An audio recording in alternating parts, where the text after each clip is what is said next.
All right, starting chapter 2 today, we're going to talk about a whole bunch of different things. Today's a lot of vocabulary, but then as we progress through the chapter, we're going to be combining geometry and algebra. So some of you will get a much needed algebra review on things like slope and equations of lines and all that kind of fun stuff.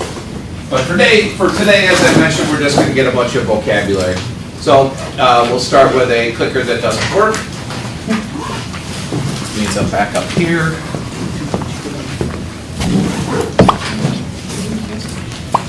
You got 2 lines. Okay. So in your notes, draw 2 lines.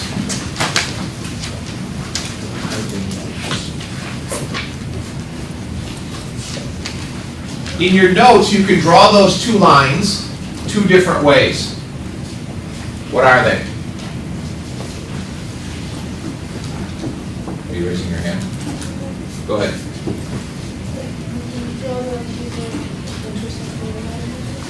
You can either draw, what she said is you can draw them intersecting or non-intersecting.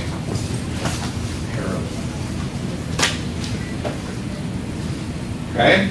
So the question is, which did you draw? Will your 2 lines intersect? Most people are drawing 2 lines that do not intersect. What's the fancy term for 2 lines that don't intersect? Parallel. They're parallel, correct. Okay, so they can intersect, which means they have 1 point in common, and only 1 point in common, because lines are straight, they don't bend around and come back.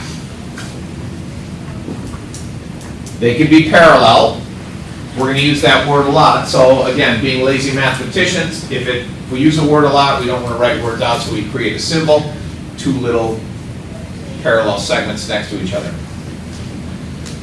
It gets a little fancy schmancy, but you'll see the word coplanar is in the definition of parallel. The reason I said you could only do it 3 ways, or 2 ways, even though there are 3 ways, is because you're drawing it on the plane of your paper.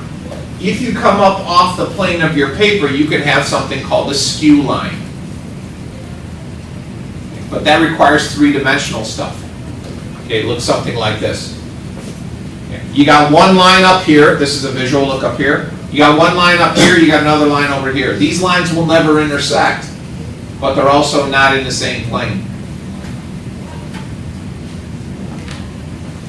We don't deal a lot with skew early on because we're dealing mainly with 2 dimensions. But when we get into 3-dimensional stuff, skew lines will pop up more frequently.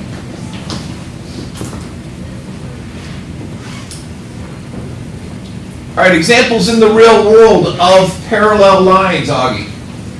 Like sides of the table. Which sides of the table? Opposite sides. Opposite sides of the table would be parallel for most tables, unless you're sitting at a circular table or some weird, bizarre shaped table. The tables we're sitting at, good. Nathan, other examples of parallel lines. What? Parallel lines. You want me to read the definition? No, I gave you the definition. I want examples. Where do you see parallel lines? Like right now, in life, on your way to school? Paper, just the blue lines. Yeah, if you've got lined paper, those lines are parallel.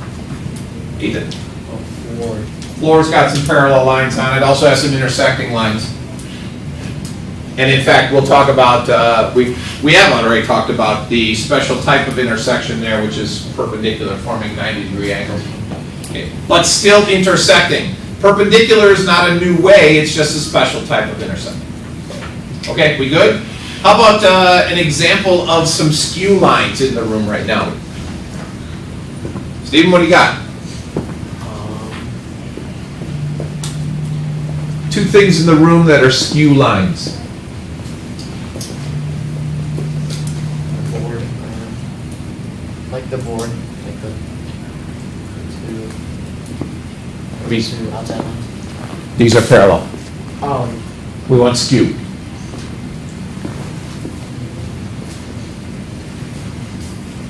That's on. The floor line and the table line? The floor line, okay, so be specific. Which floor line? Like that line and This line here and this. that line. Are those parallel or skew? Or intersecting? They're actually parallel. But if you take this line that I'm standing on and that other edge of the desk, those would be skew because they're never going to intersect, and they're on different planes. There is a plane that connects those two lines. It gets a little bizarre there. Okay. In that picture, which lines are parallel? Caitlin? Good, name them. A little practice on naming lines. Elk Grove and Kangaroo Hippopotamus. Very good. Okay. Caitlin, why do you think there's arrowheads, those red arrowheads in the middle of those two lines? Any guesses? The ones on the end show that they're lines. What do the red ones do? Why did I put an extra set of arrowheads on those two lines?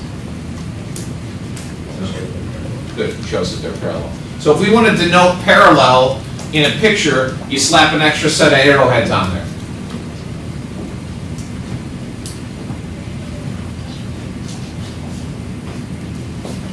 Which two lines intersect, John? EG and FG. Elephant, gopher, and ferret, jaguar. And where's their point of intersection? Groundhog. And why is part of ferret, jaguar dashed? It's meant to represent the part of FG that we can't see. Good. Does line FJ intersect line KH? No. Actually, both answers are correct depending on how you interpret the picture. If you take the picture as being a two-dimensional picture, the answer would be yes. However, it's meant to represent a three-dimensional picture, and they would not intersect, and in fact, they'd be skew lines.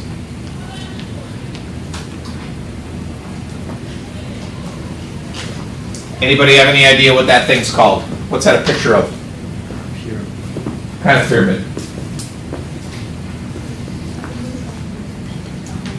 Nice. A pentagonal pyramid, okay, which is completely irrelevant, but, and even though we don't have lines in the picture, you're going to pretend that those lines go on forever.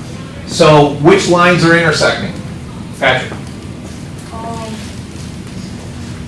Whoa, ooh, sorry, beat you trigger finger. My bad.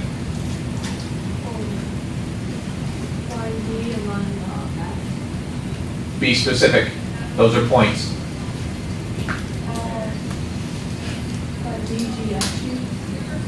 Good. Donkey gopher and ferret gopher. Intersecting's easy because you got a whole bunch of them. They all meet up at the point G. You could also do something like A, E, and E, D. How about a pair of skew lines in that picture? Yeah.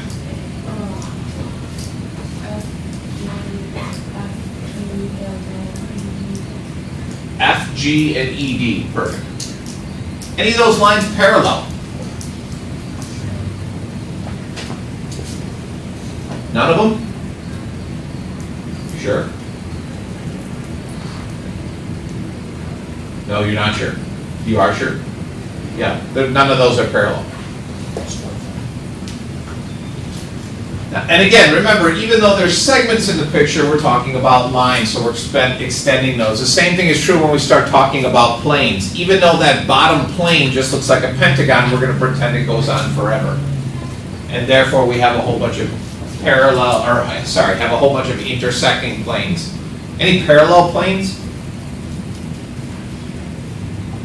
No. All those planes will intersect at least one other. All right, now we get into some vocabulary. We start with something called the transversal. A transversal is simply put a line that intersects two other lines. Now, you're going to get bombarded with a lot of information on each of these slides. You don't have to write down everything. Write down what seems to be relevant to you. We are going to deal a lot with that picture there of angles 1 through 8. So notice I took two lines, which are the two black lines, and I intersected them with a red line called the transversal. That generates 8 angles. So let's forget about angles 5, 6, 7, and 8 for a second and just talk about 1, 2, 3, and 4. What's the relationship between any of the angles around 1, 2, 3, and 4. Eric? The relationship between all of them. Say again? The relationship between all of them. Or pairs of them, whichever you prefer. Uh, In other words, let's do a little review from last week. the 1 and 2 are equal to 1 and 3. Good, also known as? Line No? 2 and 3. Somebody help them out. 2 lines that add up to 180, also known as, Bill? Supplementary. Supplementary. They're also linear pair, and they're also, sorry, adjacent. Okay, so 1 and 2 are supplementary. What else you got, Eric?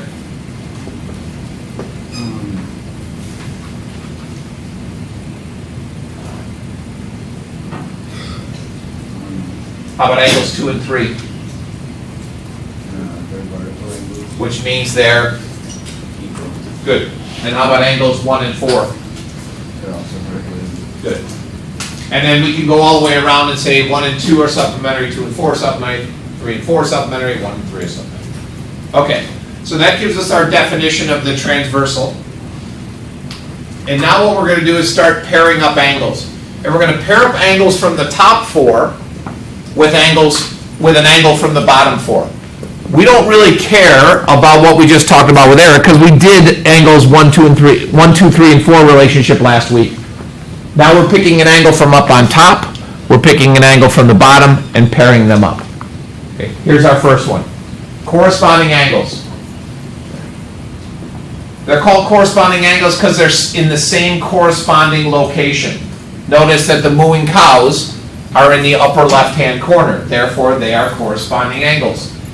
If you take the 2 angles in the upper right-hand corner, you're talking about 2 and 6. Those are also corresponding angles. 3 and 7, 4 and 8.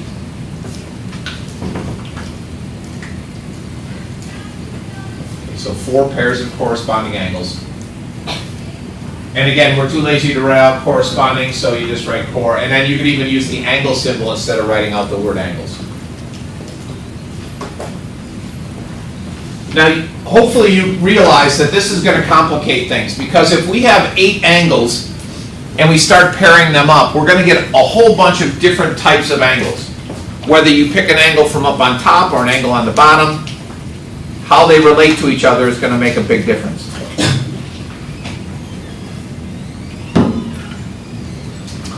Are we good so far?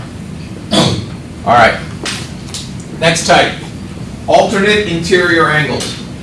Alternate, meaning on opposite sides of the transversal. Interior, on the inside.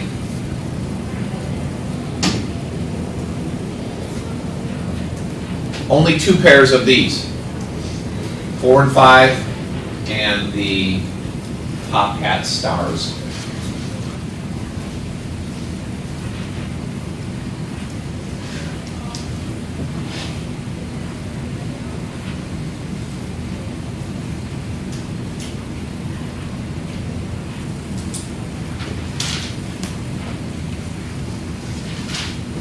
If the stars are called alternate interior angles, what would angles 2 and 7 be called?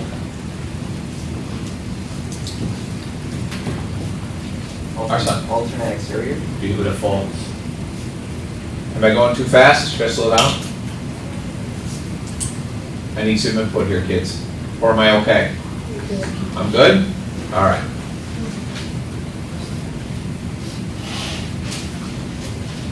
Alternate exterior angles. 2 and 7, and the unicorns.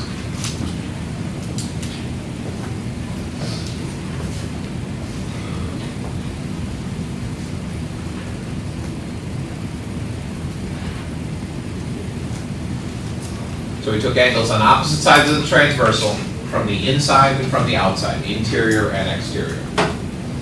Now we can take angles from the same side of the transversal on the inside and the outside.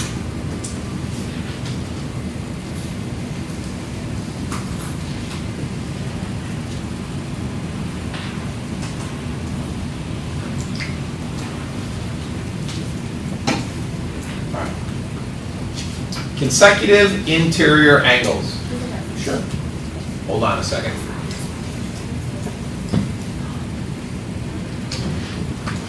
Again, if I'm going too fast and you can't keep up, just raise your hand, I'll slow down.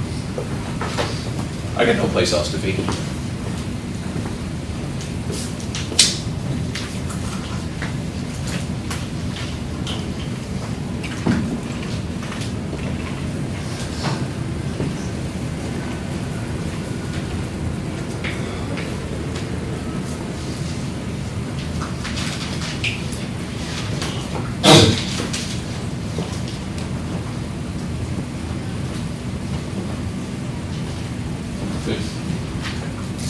Consecutive interior angles.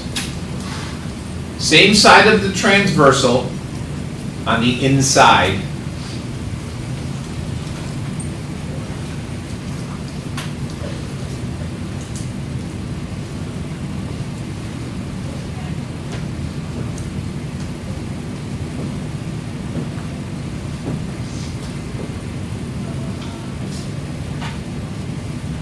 And what's our last pair? Good, consecutive exterior.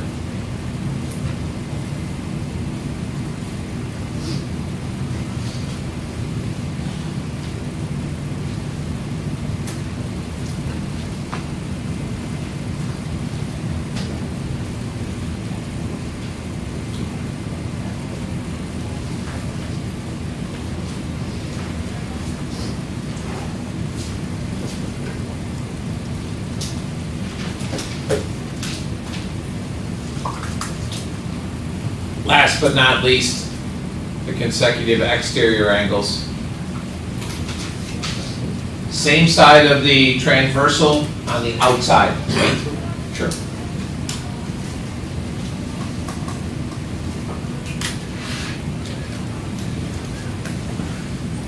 All of the angles except corresponding had two pairs. The one that didn't was the corresponding, which had four pairs. So you can keep that in mind when you're identifying the angles. Those you good? Okay. And again, that's our last one. Based on everything we've talked about up to this point, if you pick any two angles from the picture, you can list the different types of pairs of angles that you have. Sometimes it would be the stuff we talked about last week. Sometimes it'll be the stuff we just talked about.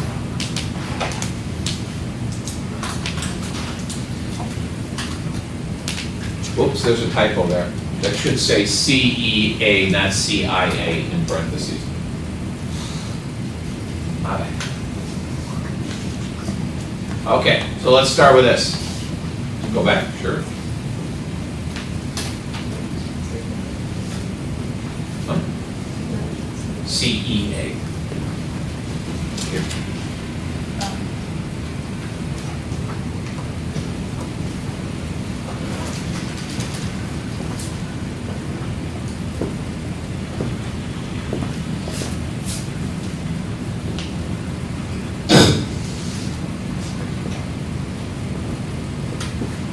Okay, we good?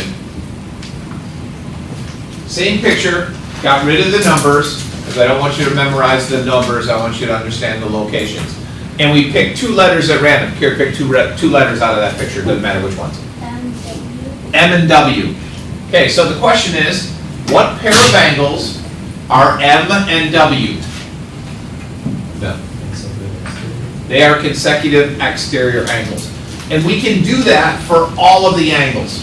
It doesn't matter what pair we pick, there should be some relationship. So if we do something simple like M and U, what's the relationship between M and U? Vertical, which makes them equal. Good. What if we do J and S, Jaguar and Salamander?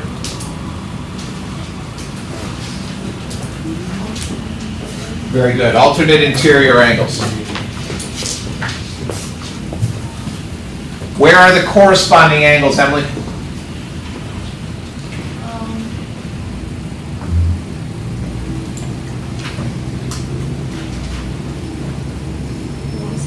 Corresponding.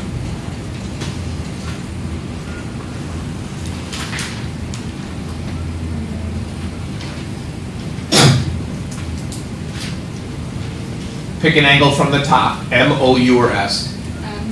M, okay, so is M in the upper right, upper left, or lower right? Upper left. Upper left, so each corresponding angle is going to be in the same location at the other point of intersection, so it would be? E. Good. So that's one pair, there's three others. What are the other three? OJ, Right? UA, SW. Perfect. Where are the alternate interior angles? We had one already, SJ, where's the other one? UE, very good. Alternate exterior angles. Are you talking? Okay. Where are the alternate exterior?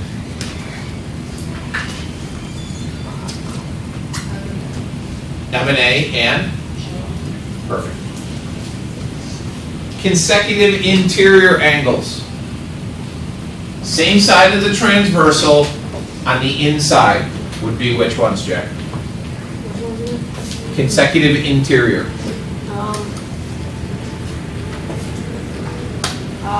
S and D. Good. And?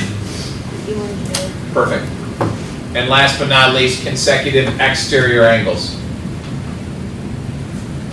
Would be where, Stephen? M and W and O and A. M and W and O and A. Perfect. Okay. Any problems there? Now notice I haven't made any comments about the values of those angles and how they relate to each other. We're just identifying the types of angles now. We'll deal with the measures of those angles later. All done. Okay. So again, there's not a lot of numbers to play with. I will say, however, if we just look at M, O, U, and S, we can play with numbers. Because we did that last week. You've got vertical angles, you've got supplementary angles, et cetera, et cetera. Okay, but for the pairs that we talk about today, there's no angle relationship between them. Okay, let me stop the recording, and then we'll talk about the quiz.